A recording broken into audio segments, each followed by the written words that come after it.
Hi everybody, today I will guide everyone to cut videos and add shake to the video. Follow my steps.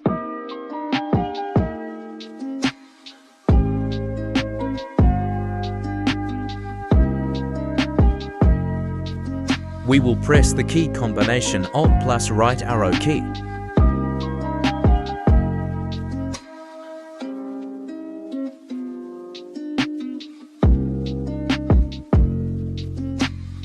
We will click on Edit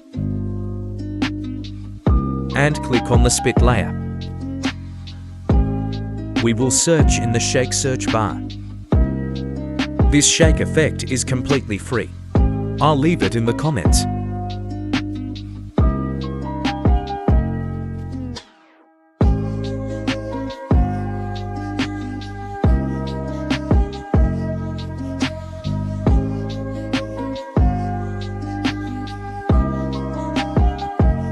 We will test it.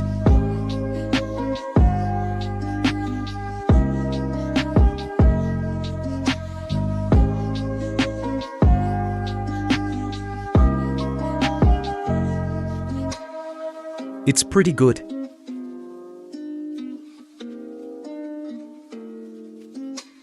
If you want to add ACC, press the key combination Ctrl plus Alt plus Y I have placed on the screen. Thank you for watching all the videos. Please subscribe to the channel so I have more motivation to make more videos. Thank you very much.